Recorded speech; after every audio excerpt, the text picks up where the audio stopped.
THI education channel को subscribe करें, like share comment और हाँ बेल आइकॉन को दबाना न भूलें ताकि हमारे सभी वीडियो की जानकारी सबसे पहले आपको मिलती रहे।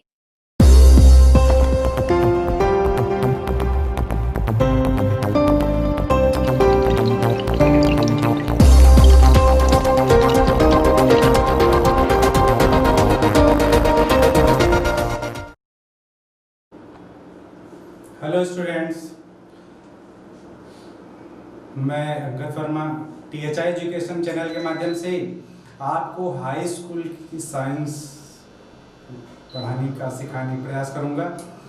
ये क्लास मुख्य रूप से यूपी बोर्ड के बच्चों के लिए है। यूपी बोर्ड के बच्चों में, हाई स्कूल के बच्चों में विज्ञान में भौतिक विज्ञान हम जानते हैं ब्रांच है, और हम जानते हैं कि बच्चे उससे डरते बहुत हैं, उसको बहुत कठिन समझते हैं। तो हम आपके बीच में इस चैनल के माध्यम से उस सारी कठिनाई को ऐसे खत्म करेंगे कि आपको मजा आ जाएगा। खत्म करने की शुरुआत की जाती है, बच्चों सीखा जाता है, सीखेंगे आपको आ जाएगा तो आप जान जाएंगे कि हाँ कठिनाई खत्म हो रही है। जैसी कोई बात आपके मन में बैठ जाएगी, आपको याद हो जाएगा, आपको लगेगा कि कठिनाई खत्म हो गई है। जो बात मन में नहीं बैठेगी, याद होने में देर लगेगा, आपको लगेगा कठिनाई चल ही रही है लगातार। तो बच्चों चलते हैं अपने टॉपिक पर। टॉपिक हम जानते हैं हमारे भौतिक विज्ञान का पहला चैप्टर प्रकाश है। प्रकाश के बारे में ही हमको सीखना है। प्रकाश क्या है हम आप अच्छे से जानते हैं। प्रकाश क्या है, अभी अंधेरा हो जाए कमरे में, बल्ब बुझा दिया जाए, अंधेरा आ जाता है। जैसे ही बल्ब जला दिया जाता है बच्चों, हम जान जाते हैं कि सारी चीजें हमको दिखने लगती। तो किसने दिखाया हमको सारी चीजों को, हम जान गए किसने दिखाया, प्रकाश ने दिखाया। अब है क्या प्रकाश?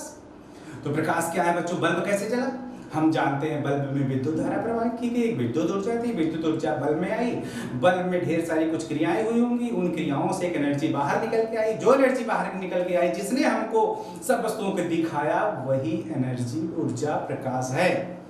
अब और कहां से मिलता है हम जानते हैं, सूर्य से भी एनर्जी, ढेर सारी एनर्जी हमको मिलती है। सूर्य से ढेर सारी एनर्जी मिलती है बच्चों। ढेर सारी एनर्जी में से सारी एनर्जी प्रकाश नहीं है।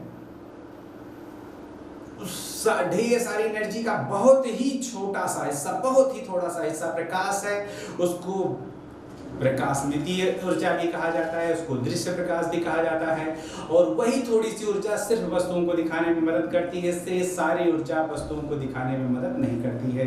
तो पहले बच्चों हम प्रकाश जान लें। प्रकाश हम याद कर लें कि प्रकाश एक ऊर्जा है जो हमको दिखाने की क्षमता देती है, जो हमारी दृष्टि संवेदना को जागृत करती है, जिसकी सहायता से हमारी आंखें सारी वस्तुओं को देख पाती हैं, मतलब हम आप सभी वस्तुओं को देख पाते हैं।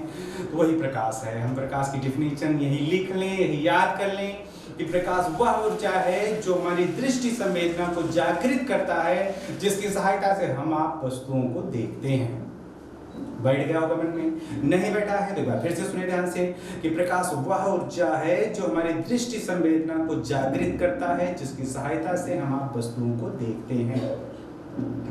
अब सूर्य से ढेर सारी एनर्जी मिलती है। आपके मन में अगर बैठा हो कि सारी एनर्जी प्रकाश है, तो ये संदेह दूर कर दें कि सारी एनर्जी प्रकाश नहीं है, उसका बहुत छोटा सा हिस्सा प्रकाश है। अभी हम उसके बारे में चर्चा करते हैं। फिर से प्रकाश के बारे में कुछ और बातें भी हम जान लें कि प्रकाश के कुछ हम गुण याद कर लें। प्रकाश के बच्चों गुण याद कर लें, ये गुण आपके लिए बहुत उपयोगी आगे सिद्ध होंगे। सबसे पहला गुण हम याद कर लें कि प्रकाश सीधी रेखा में चलता है।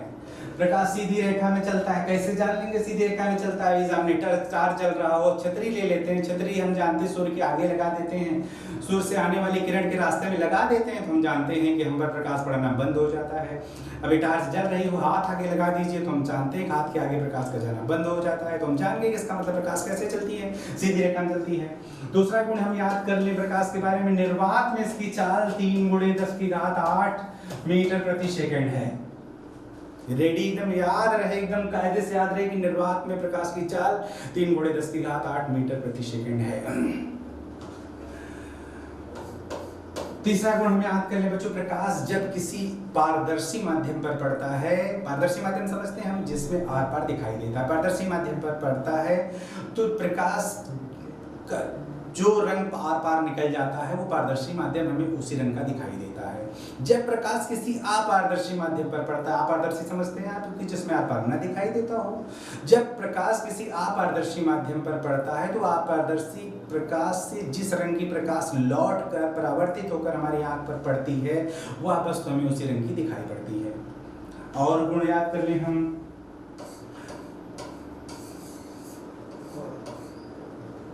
फोर्थ पॉइंट बच्चों, थर्ड तो हो गया था, प्रकाश के चलने का पथ उत्क्रमणीय होता है, रिवर्सिबल होता है। रिवर्सिबल क्या मन में बैठाना है, एक रास्ते से प्रकाश आया, दूसरे रास्ते से प्रकाश गया, उसको उल्टा, दूसरे रास्ते से आया तो पहले रास्ते से जाएगा। तो प्रकाश के चलने का पथ कैसा होता है, उत्क्रमणीय। ध्यान से समझ लें कि अगर इस रास्ते से प्रकाश आया है और इस रास्ते से गया है, तो अगर इस रास्ते से आएगा तो फिर इस रास्ते से उसको जाना है, एकदम कंपलसरी है, निश्चित रूप से ऐसा ही होता है। तो हम याद क्या किए गुण की प्रकाश के चलने का पथ कैसा होता है, उत्क्रमणीय। अब आप एक बात और समझ लें कि प्रकाश एक्चुअल में विद्युत चुंबकीय तरंग है, विद्युत चुंबकीय तरंग। बच्चों हम प्रॉपर्टीज पढ़ रहे थे प्रकाश के, गुण में हम सीख रहे थे कि प्रकाश के चलने का पथ कैसा होता है, उत्क्रमणीय। फिर हम सीख रहे थे कि प्रकाश की एनर्जी, मतलब सूर्य से जो हमको प्रकाश ऊर्जा मिलती है, उस ऊर्जा में सारी ऊर्जा प्रकाश नहीं है। प्रकाश नहीं है तो क्या है, उसमें ढेर सारी ऊर्जाएं हैं। आप सुने होंगे गामा किरणें होती हैं, एक्स किरणें होती हैं, परावैंगनी किरणें होती हैं। ये सब किरणें प्रकाश के मतलब सूर्य से मिलने वाली एनर्जी के हिस्से हैं, लेकिन सब प्रकाश नहीं है। उस तरंगों में से, वो वास्तव में विद्युत चुंबकीय तरंगे हैं, उन तरंगों में से सिर्फ 3900 एंगस्ट्रॉम से 7800 एंगस्ट्रॉम तरंग दैर्घ्य की जो एनर्जी है, जो विद्युत चुंबकीय तरंगे हैं, यही तरंगे प्रकाश हैं। यही हमारी दृष्टि संवेदना को जागृत करती हैं, सिर्फ यही हमको दिखाने में मदद करती हैं। शेष एनर्जी हमको दिखाने में मदद नहीं करती है। हमारा बल्ब जलता है, ट्यूबलाइट जलती है, उसमें इतने इस रेंज का जो प्रकाश होगा वही प्रकाश वस्तुओं को दिखाएगा। दूसरा कोई भी प्रकाश या कोई भी एनर्जी, प्रकाश नहीं बल्कि आप एनर्जी समझिए, कोई दूसरी ऊर्जा वस्तु को दिखाने में मदद नहीं करेगी।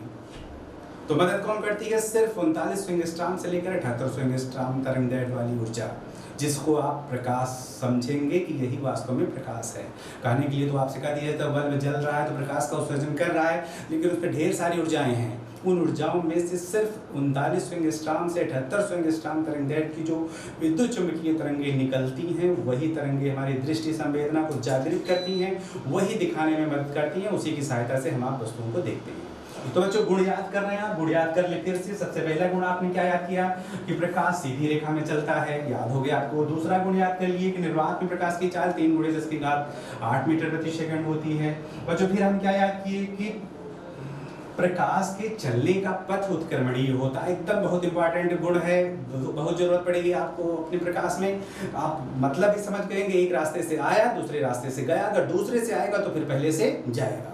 यही है प्रकाश की उत्क्रमणीयता, कि प्रकाश के चलने का पथ कैसा होता है, उत्क्रमणीय होता है। अब हम याद कर लिए भाई प्रकाश की तरंग दैर्घ्य कितनी है, 3900 एंगस्ट्रॉम से 7800 एंगस्ट्रॉम। आप इंद्रधनुष देखे हैं, इंद्रधनुष में ये इसी तरंग दैर्घ्य के सारे रंगों का मिश्रण है, इन्हीं के बीच के सारे रंगों का मिश्रण है। मतलब जितने भी रंग पाए जाते हैं उनकी तरंग दैर्घ्य यही इन्हीं के बीच की है।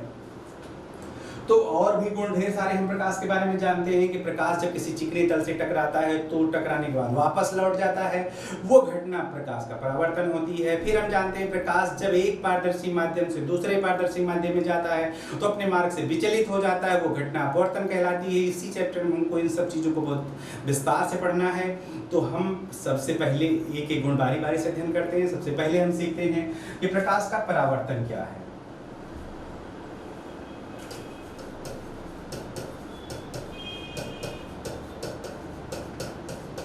देखो बच्चों, प्रकाश किसी भी स्रोत से निकलकर किसी भी सतह पर पड़ता है तो वहाँ कई घटनाएं होती हैं। जैसे प्रकाश की कुछ मात्रा अवशोषित हो जाती है, अगर माध्यम पारदर्शी है, अर्धपारदर्शी है, तो कुछ मात्रा दूसरे माध्यम में चली जाती है और कुछ मात्रा लौट जाती है। जो लौट जाती है टकराकर, वही परावर्तित है, वही परावर्तन है।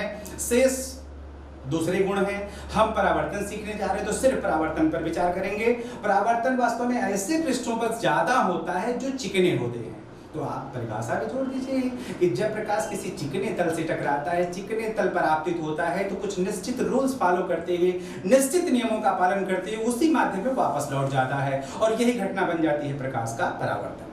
क्या सुने हम, ध्यान किए क्या कि जब प्रकाश किसी चिकने तल पर, चिकना तल आप बहुत बचपन में अपने भाई बहनों को सताने के लिए आईना ले लेते थे, छोटा वाला आंगन में बैठ जाते थे लेके, जो लाइट उस पर पड़ती थी किसी एक की आंख पर, फिर दूसरे की आंख पर, फिर तीसरे की आंख पर आप डाला करते थे। आप नहीं जानते थे उस टाइम आप क्या कर रहे हैं, लेकिन वही जो आप उस टाइम किया करते थे बच्चों, वही है परावर्तन। वही प्रकाश जो सूर्य से चल के आपकी उस मिरर पर पड़ा था, आपके उस दर्पण पर पड़ा था, वही परावर्तित होकर लौटा था आपके भाई की आंख पर। वही घटना परावर्तन हुई थी। तो वही घटना हमको आज सीखना है, देखे हैं, किए हैं। सीखने में कितनी देर लगेगी, बस अभी पढ़ते सीख जा देंगे हम। मान लिए वही हमारा दर्पण का टुकड़ा है जिसको हम वहां बचपन में लिया करते थे, वही पर रख दिए हैं। ये जो उसकी सतह है बच्चों, उसको परावर्तक तल कहा जाएगा। ये जो सतह है इसकी क्या कहलाएगी, परावर्तक तल। जिससे परावर्तन होता है, जिस तल से, जिस पृष्ठ से परावर्तन होता है बच्चों, परावर्तक तल होता है। उस पर प्रकाश की एक किरण आएगी, सीधी रेखा में ही आएगी। आप निश्चित रूप से जानते हैं प्रकाश सीधी रेखा में ही चलता है। सीधी रेखा में प्रकाश की किरण आ गई। आने वाली किरण बच्चों आपको याद करना है, बिल्कुल ना भूलने पाए, आपतित किरण कहलाती है। याद हो गया होगा भाई, जो आएगी उस हमारे चिकने पृष्ठ पर, दर्पण पर जो प्रकाश की किरण आई है, वो कौन सी किरण है, आपतित किरण है। अब आप याद कर लें, जिस बिंदु पर आई हुई है वह बिंदु आपतन बिंदु है।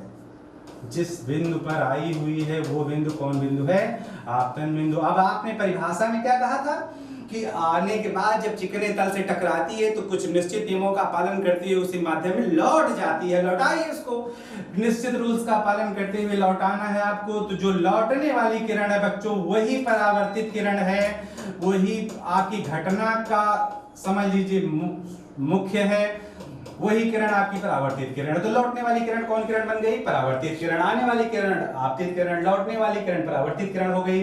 जिस बिंदु पर आई वो बिंदु बन गया आपतन बिंदु। जिस तल पर आया है वो तल कहलाया परावर्तक तल। एक और बात, बहुत महत्वपूर्ण बात है, अगर हम आपतन बिंदु पर एक लंब छोड़ दें तो वो लंब अभिलंब कहलाता है। ये अभिलंब क्या है, आपतन बिंदु पर डाला गया लंब।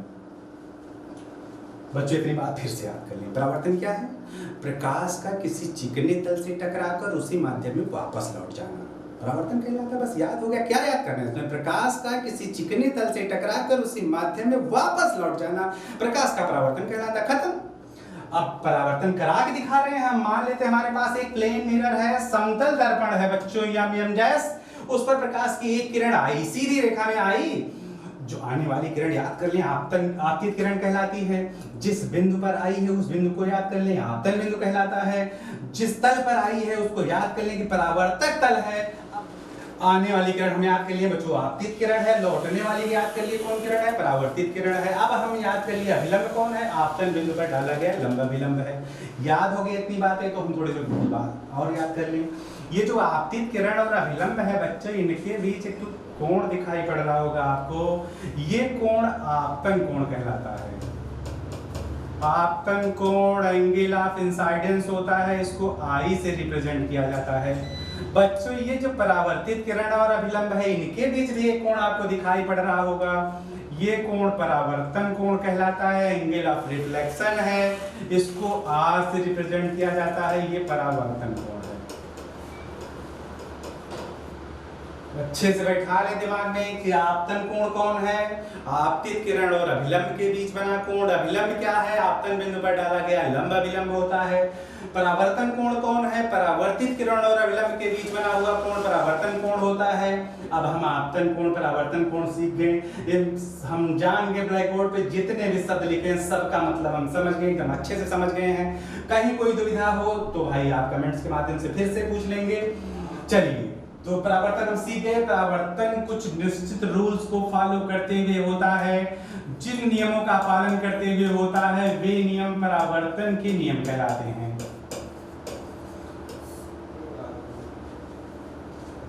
परावर्तन जिन नियमों का पालन करते हुए, माने परावर्तन भाई परिभाषा में आपने कहा था कुछ निश्चित नियमों का पालन करते हुए लौट जाती है, तो जिन नियमों का पालन करते हुए लौट जाती है प्रकाश की किरण, वो नियम परावर्तन के नियम कहलाते हैं। बच्चों, परावर्तन के दो नियम हैं। दो नियम कौन कौन, दोनों याद हो जाए, एकदम याद हो जाए। सिंपल सा है कि आपतन कोण परावर्तन कोण के बराबर होता है, एकदम याद। कौन बराबर किसके, आई बराबर आर के। दूसरा हम क्या याद किए नियम कि ये जो आपतित किरण है, ये जो परावर्तित किरण है और ये जो अभिलंब है, तीनों एक ही तल में होते हैं। प्रैक्टिकल आप क्या देखे, अब बचपन अपना याद कर लीजिए, जो हमारा दर्पण होता था उसी पर सूर्य से प्रकाश की किरण आ जाती थी, आने के बाद लौटकर आपके भाई बहन के चेहरे पर चली जाती थी, तो और उसी पर अगर आप लंब छोड़ दे तो वही अभिलंब हो गया और हमारा दर्पण वही तल हो गया। आपने जहां जहां आप कह रहे हैं दूसरा नियम कि आपतित किरण, परावर्तित किरण और अभिलंब तीनों कहां होते हैं, एक ही तल में। तो कौन तल, वही समतल दर्पण जिसको आप बचपन में बदमाशियों में यूज किया करते थे। तो परावर्तन के नियम याद हो गए होंगे आपको, द्वितीय क्यों है, याद करने में कोई कठिनाई नहीं। पहला नियम आपतन कोण परावर्तन कोण के बराबर होता है। दूसरा, आपतित किरण, परावर्तित किरण और अभिलंब तीनों एक ही तल में होते हैं। आपतन कोण परावर्तन कोण के बराबर होता है। आपतित किरण, परावर्तित किरण और अभिलंब तीनों एक ही तल में होते हैं। बस नियम को याद हो गए। अब इतनी बात अगर आपको याद हो गई है बच्चों, तो कुछ और आगे बढ़ा जाए। अब आगे बढ़ने में हम सबसे पहले सीखेंगे दर्पण। दर्पण तो आप बचपन से यूज कर रहे हैं, एकदम जानते हैं, खाली सीखना है, उनको समझना है, परिभाषित करना है। दर्पण क्या है बच्चों, कांच का एक टुकड़ा ले लीजिए, कांच के टुकड़े में आर पार दिखाई देता, आपका चेहरा न दिखाई देगा उसमें, आप जानते नहीं दिखाई देगा। लेकिन अगर कांच के टुकड़े के पीछे आप पेंट कर दीजिए, कलई कर दीजिए, जैसे ही कलई कर देंगे तो जो आगे जो नहीं कलई किया हुआ पृष्ठ है, अब प्रकाश उसको आर पार नहीं कर पाएगा, बल्कि वहीं से वापस लौट जाएगा। तो पहले वाला पृष्ठ परावर्तक बन जाता है और कांच के उसी टुकड़े का नाम पड़ जाता है दर्पण बच्चों। तो क्या है दर्पण, यदि कांच की किसी टुकड़े के एक भाग को कलई करके, पेंट करके हम दूसरे भाग को परावर्तक बना दें, एक भाग को पेंट करके या कलई करके दूसरे भाग को परावर्तक बना दें, तो कांच का वही टुकड़ा दर्पण बन जाता है। याद हो गया दर्पण। दर्पण दो प्रकार का होता है बच्चों। अब दो प्रकार का कौन कौन होता है, एक होता है समतल दर्पण, दूसरा होता है गोलीय दर्पण। अब समतल कब मिलेगा, कब गोलीय मिलेगा, भाई वही कांच का टुकड़ा अगर किसी समतल है, अगर उसका जो परावर्तक तल है जिसने परावर्तन किया कर जो प्रकाश को परावर्तित करेगा, अगर दर्पण का परावर्तक तल समतल है तो वो समतल दर्पण कहलाएगा। और अगर दर्पण का परावर्तक तल गोल है, अब गोल कहां से मिलेगा, गोल मिलने के लिए कांच का खोखला गोला लेना पड़ेगा। क्या लेना पड़ेगा, कांच का खोखला गोला। कांच का खोखला गोला लेंगे आप, गोले से एक हिस्सा काट लीजिए, जिस एक हिस्सा काट के उसके किसी भी भाग को पेंट कर दीजिए, जिसको मन हो उसको पेंट कर दीजिए। हम कलई कर दिए, हम जान गए कि अब भीतर से परावर्तन होने लगेगा, तो भीतर से परावर्तन होने लगेगा तो कांच का अब ये टुकड़ा समतल दर्पण नहीं बल्कि कौन दर्पण कहलाएगा, गोलीय दर्पण। तो समतल दर्पण की क्या परिभाषा, वह दर्पण जिसका परावर्तक तल समतल हो। गोलीय दर्पण क्या, वह दर्पण जिसका परावर्तक तल गोलीय हो। छोटी छोटी परिभाषा, कौन परिभाषा याद करने में आपको देर लग रही है। समतल दर्पण क्या है, यदि कांच के किसी टुकड़े के एक भाग को कलई करके, पेंट करके दूसरे भाग को परावर्तक बनाते हैं तो कांच का वही टुकड़ा दर्पण कहलाने लगता है। भाई अब कांच में दो भाग हो गए हैं, उस टुकड़े में दो भाग हो गए हैं, एक भाग पेंट कर दिया गया, दूसरा चिकना है वो परावर्तक हो जाएगा, दूसरा चिकना जो है कलई किया हुआ भाग है।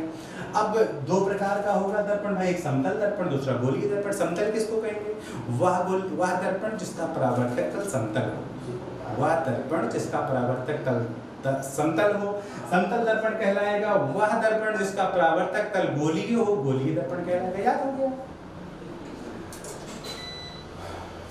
याद हो गया बच्चों।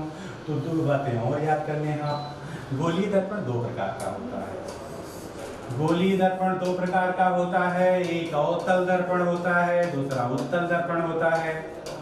अवतल दर्पण और उत्तल दर्पण।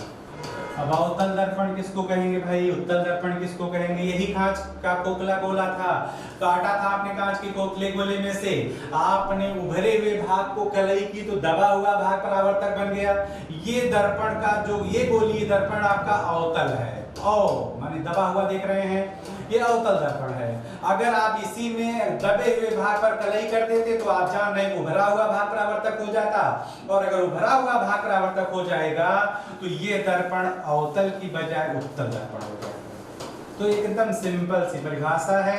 अवतल दर्पण उत्तल दर्पण की परिभाषा आपको याद हो जाए कि भाई वह गोलीय दर्पण जिसका परावर्तक तल दबा हुआ हो या जिसमें परावर्तन दबे हुए तल से हो, वह गोलीय दर्पण जिसमें परावर्तन दबे हुए तल से हो अवतल दर्पण कहलाता है। वह गोलीय दर्पण जिसमें परावर्तन उभरे हुए तल से हो उत्तल दर्पण कहलाता है। सिंपल सी परिभाषा बोलो, वह गोलीय दर्पण जिसमें परावर्तन दबे हुए तल से होगा वो अवतल दर्पण कहलाएगा। वह गोलीय दर्पण जिसमें परावर्तन उभरे हुए तल से होगा वो उत्तल दर्पण कहलाएगा। तो हम बच्चों जान गए कि दर्पण क्या है, समतल दर्पण क्या है, गोलीय दर्पण क्या है। गोलीय दर्पण की वैरायटी जान गए कि दो प्रकार की होती है, एक उत्तल दर्पण एक अवतल दर्पण। हम समझ रहे हैं, कोई भी परिभाषा याद करने में आपको देर न लगी होगी। समतल दर्पण की परिभाषा फिर से, वह दर्पण जिसका परावर्तक तल समतल होता है। छोटी सी परिभाषा आधी लाइन की, वह दर्पण जिसका परावर्तक तल गोलीय होता है गोलीय दर्पण कहलाता है। फिर गोलीय दर्पण दो प्रकार का होता है, अवतल और उत्तल दर्पण। अवतल दर्पण किसको कह रहे हैं कि वह गोलीय दर्पण जिसमें परावर्तन दबे हुए तल से होता है वो अवतल दर्पण कहलाता है। वह गोलीय दर्पण जिसमें परावर्तन उभरे हुए तल से होता है वो उत्तल दर्पण कहलाता है। तो दर्पण की वैरायटी हम जान गए।